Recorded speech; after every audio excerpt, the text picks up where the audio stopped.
Tudo que ouvimos é uma opinião, não um fato. Tudo que vemos é uma perspectiva, não é a verdade. E o mistério da existência humana não é manter-se vivo, é buscar alguma coisa que faça sentido pela qual a gente viver. Aqui temos dois pensadores. De um lado, nós temos Marco Aurélio, com uma vertente mais estoica, uma vertente mais blindada em termos da existência. Já de um outro lado, nós temos uma vertente um pouco mais reflexiva de Dostoiévski, de uma forma em que a gente tentava encontrar a razão por meio da fé, por meio da existência. E eu diria para vocês que em ambas as formas é possível sim você encontrar uma plenitude no modo de viver. Existem algumas pessoas que tentam pautar a sua própria vida, tentando se construir como um ser humano blindado, um ser humano forte, um ser humano que não vai passar por nenhum momento ruim porque ele é inabalável.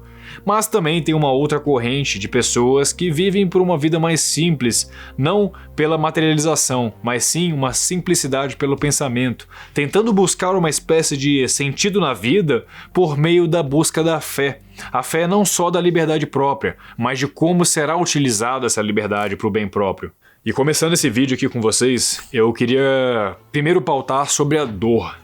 Porque tanto Marco Aurélio quanto Dostoiévski falavam muito sobre a dor, mas de um lado nós tínhamos uma visão da dor como algo que faz parte da rotina, como algo que não deve te alcançar, porque é algo que de certa forma já vai fazer parte da sua trajetória, independente do rumo que você tome. Muitas pessoas utilizam essa corrente de vida, só que algumas pessoas não. Algumas pessoas já vão mais por Dostoiévski, de que a dor, sim, ela faz parte da trajetória, mas é justamente o jeito de você manuseá-la que faz a sua construção sobre a sua visão de mundo, sobre como você tornar mais tangível todas as experiências e sensações positivas que o ser humano pode alcançar. Então, mais uma vez, o intuito desse vídeo, na verdade, aqui não é pregar regra, porque ultimamente a gente está vendo uma corrente muito forte do tal do estoicismo.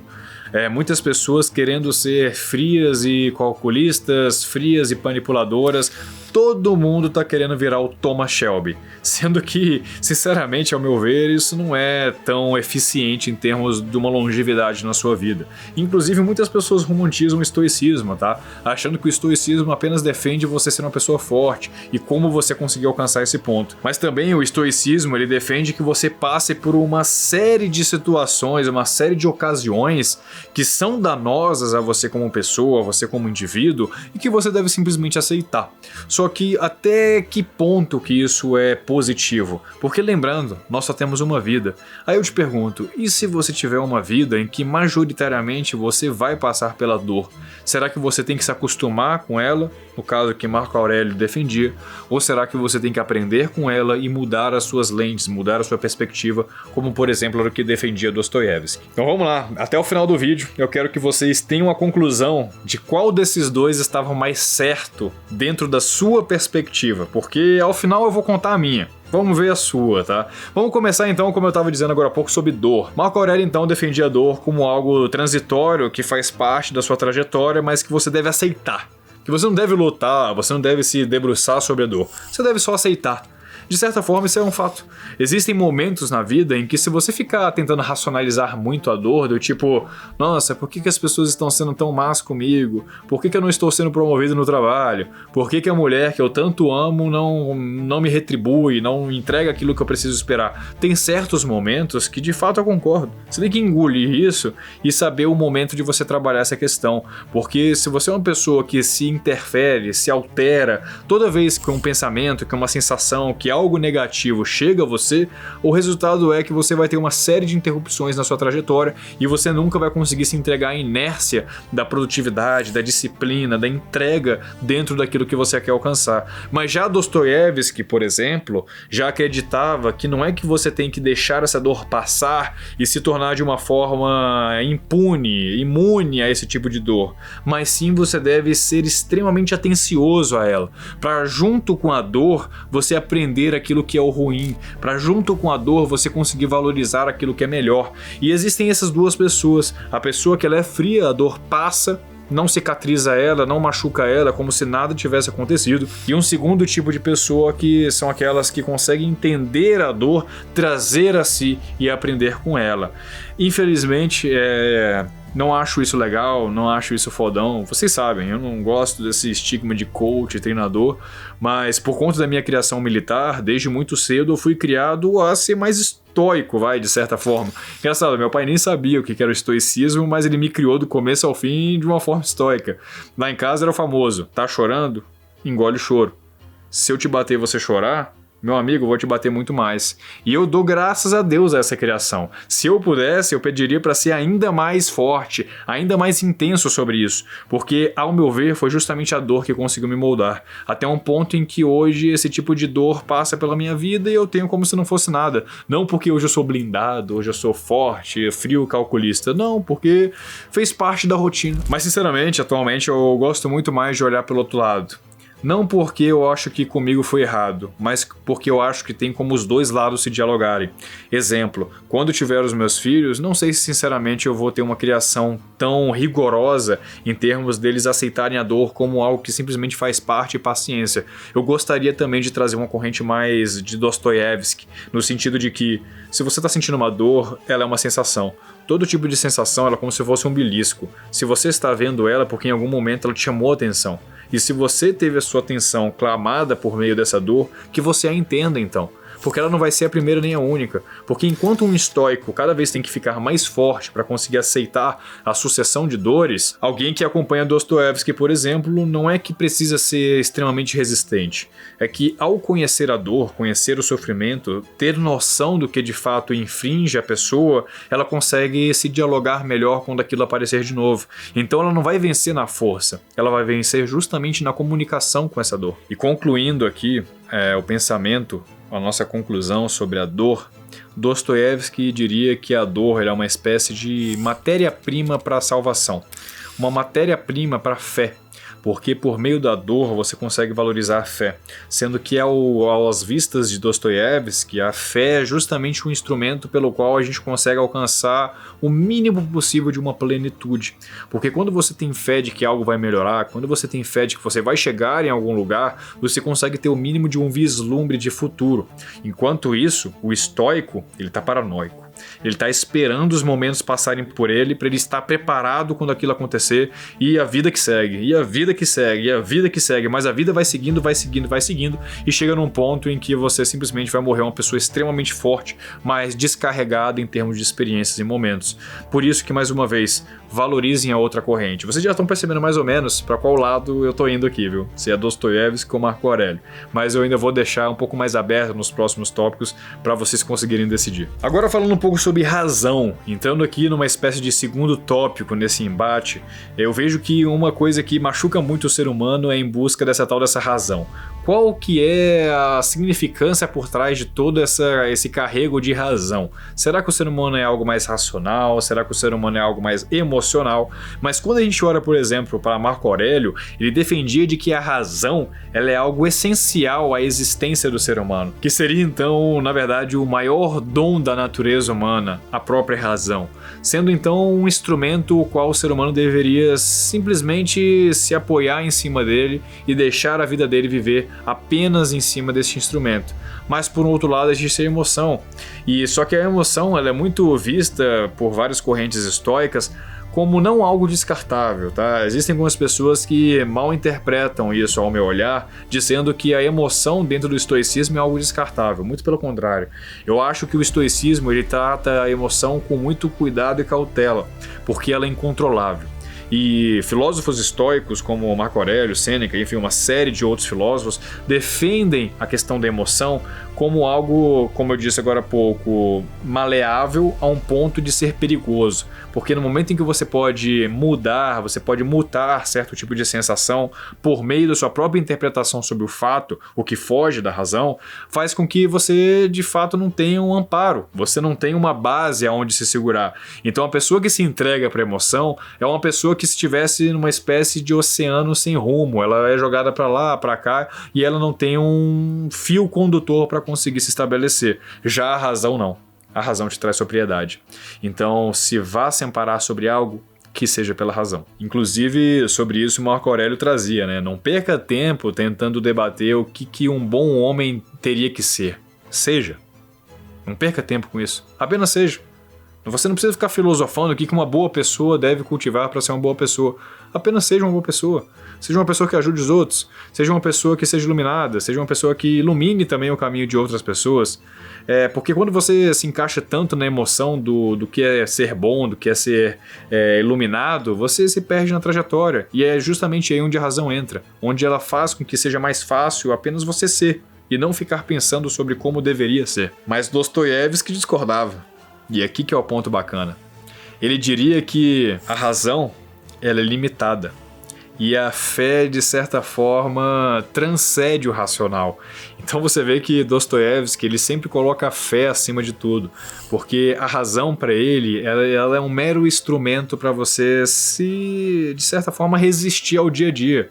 A você se tornar parte daquilo que todos tenham como um todo, porque no momento em que todos têm a razão como principal combustível, a fé ela é colocada de lado. Já não, Dostoiévski discorda. Dostoiévski entende que a fé ela é justamente o combustível e instrumento para pautar as bases do ser humano. Sem a fé, a razão não faz sentido. Sem a fé, o homem não tem um propósito bem definido. E sem a fé, o homem não consegue alcançar nenhum ponto. E Dostoiévski já traria pra gente, né? Se Deus não existe, tudo é permitido. Se Deus não existe, tudo aquilo que você pode tocar é atingível. E isso é um puta problema. Porque aí o ser humano vai falar, não, mas aí é bacana, né?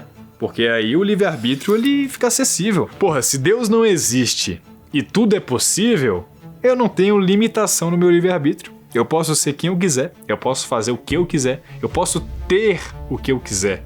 Mas no meio de tudo isso, você não vai ser aquilo que você inicialmente gostaria de ser. Porque o ser ele é construído depois de tanta materialização daquilo que o ter teve como tangível.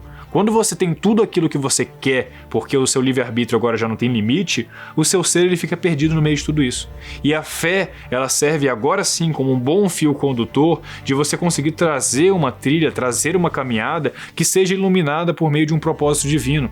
E tendo como propósito divino o seu fio condutor, pronto, acima disso sim você consegue construir a sua razão. E não de forma antecedente, e não de uma forma em que você antecipe a razão em razão da fé. Mas agora mudando completamente de assunto aqui com vocês e falando sobre liberdade.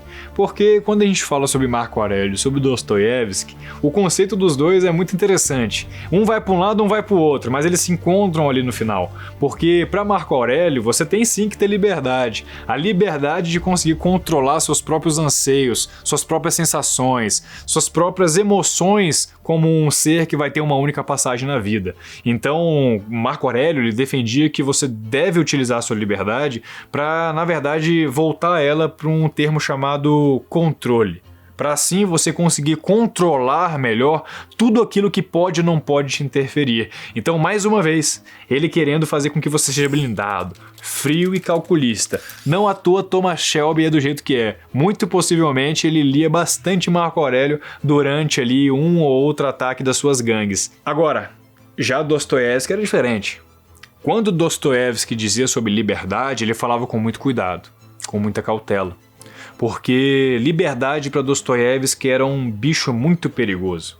Como eu estava dizendo agora há pouco, a liberdade ela pode te puxar para alguns lados em que você sente que está indo em rumo à libertação, mas muito pelo contrário. A libertação está te tornando muito mais um ser que é maleável pela sociedade, pelo meio, pelo ambiente o qual você vive. Porque quando você fala sobre livre-arbítrio em excesso, ou livre-arbítrio de forma aberta, sem ter um mínimo de preceito para os mínimos estabelecimentos fiáveis, o que você está querendo trazer aqui, na verdade, é um ser humano que vai correr e viver em torno de sensações. Porque a nossa carne, o nosso ser humano de forma internalizada, de forma intrínseca, o que ele precisa é o quê? Sensações. Você não precisa de ter 1 milhão na conta. Você precisa de ter a sensação de que você é rico. Você não precisa ter uma mulher de valor. Você precisa ter a sensação de alguém que diga que te ama. Você não precisa ter a sensação de que você teve um grande impacto no mundo. Não. Você só precisa de pessoas que te reconheçam. Você só precisa de reconhecimento. E no momento em que o ser humano ele vive por meio de sensações e ele entende o livre-arbítrio como um instrumento para chegar até elas, o meio indifere. E aí o problema, porque de um lado Marco Aurélio te torna mais irredutível em termos de você entender que a sua liberdade é mais voltada para você se conhecer. É uma liberdade que você deve abusar para você ter ainda mais controle sobre si. Então ele vincula liberdade com controle. Enquanto Dostoiévski já traz uma visão mais aberta. A liberdade é algo como uma piscina muito aberta. É como um oceano. E se você não construir muito bem firme o seu barco, você vai se afundar. E o tema que eu mencionei lá no começo do vídeo, que eu disse para vocês que seria um divisor de águas de quem ao final aqui do vídeo escolheria ou Marco Aurélio ou Dostoiévski como seu protetor divino, é justamente sobre o sentido da vida. Porque, mais uma vez, temos duas correntes diferentes sobre o sentido da vida. E agora, dessa vez, eu vou deixar muito aberto, porque eu concordo com os dois. Então vocês perceberam que eu comecei o vídeo concordando mais com Dostoiévski. Ao meio do vídeo, eu fui entendendo o que Marco Aurélio queria dizer com essa blindagem pessoal por meio do estoicismo. Mas quando agora a gente chega em sentido da vida, eu sinceramente acho que as águas se dividem um pouco e a gente consegue definir um pouco melhor para qual lado a gente pode ter como, o certo. Porque vamos lá, né, gente? Mais uma vez, de um lado, Marco Aurélio diria que a harmonia da vida só se encontra no momento em que você consegue entender o equilíbrio entre a natureza e a razão. Ele acredita que o ser humano ele tem certos preceitos que são naturais a ele. Ele acredita que esses preceitos eles dominam ele. Mas é justamente com a razão que a gente consegue controlar esse nosso monstro interior. Você todo dia tem certas vontades que você tem que controlar. Porque quantas vezes, vamos ser pezinho no chão aqui, você é um cara casado, mas quantas vezes você não olha a mulher alheia? Você é um cara que, por exemplo, tá em dieta, quantas vezes você não olha o docinho que você quer comer? Você é um cara que segue a Cristo, você é um cara devoto, mas quantas vezes você não duvida da sua própria fé? E é justamente aí em que a sua natureza está falando mais alto. Mas Marco Aurélio define que o sentido da vida, ele se posiciona exatamente nesse momento em que você utiliza a razão para controlar a sua natureza e, na verdade, não controlar. Você saber manusear a sua natureza, fazendo com que você consiga atingir de alguma forma a sua plenitude. E para ele, viver bem é viver com virtude e não ficar reclamando e enchendo o saco dos outros. Agora o Dostoiévski, mais uma vez, é um louco, né? Ele não consegue colocar o pé no chão quando ele traz alguma definição pra gente. Então, quando Dostoiévski fala sobre o sentido da vida, ele fala pra gente que a vida só tem sentido quando você encontra algo para morrer. Eu pouco me importo com os controles da sua própria natureza, quando os controles da sua própria razão, que seja. Eu quero que você encontre algo para você morrer, para você se entregar. E aí que Dostoiévski brilha no seu pensamento. Aí, gente, desculpa, eu já não consigo mais esconder meu favoritismo. Eu queria muito ser o Thomas Shelby, frio calculista, junto com meu brother Marco Aurélio, mas não vai rolar. Quando eu olho Dostoiévski trazendo essa ideia sobre você entregar-se para uma vida em que gira em torno de encontrar-se algo então para morrer, é justamente aí que eu vejo que faz sentido toda essa nossa trajetória. Porque eu falo isso em todos os vídeos, a gente só tem um tiro de vida, a gente só tem uma oportunidade de viver. Eu queria muito acreditar em reencarnação, mas por enquanto ainda não me convenceram. Então, enquanto ainda não me convencem, pra mim eu tenho que aproveitar essa vida de um jeito que faça sentido, não só por meio do controle pessoal. Certo, eu entendo que tudo aquilo que Marco Aurélio trouxe pra gente, eu vejo muito mais como um mínimo. Eu não vejo como um foco principal de vida.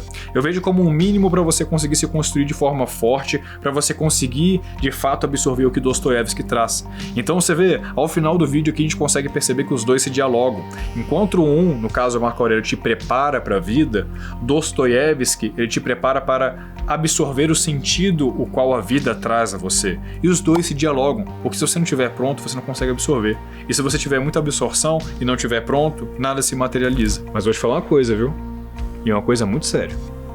Esses dois não conseguiram durante toda a vida deles fazer algo que você consegue. Quer deixar um like aqui embaixo nesse vídeo, se vocês gostaram desse vídeo. Quer compartilhar esse vídeo com outras pessoas que também gostam de dialogar sobre assuntos mais complexos da vida. E a comentar aqui embaixo se você é time Marco Aurélio ou se você é time Dostoiévski. Vamos ver mais ou menos em que lado que tá esse embate. Mas então, galera, dito tudo isso, se Marco Aurélio é o filósofo que te ensinava a não se desesperar, Dostoiévski, na verdade, era o filósofo que te incentivava a desesperar até o fundo da sua alma para você ali encontrar a razão. E aqui fica o convite. Você quer acalmar a sua alma ou você quer atravessá-la?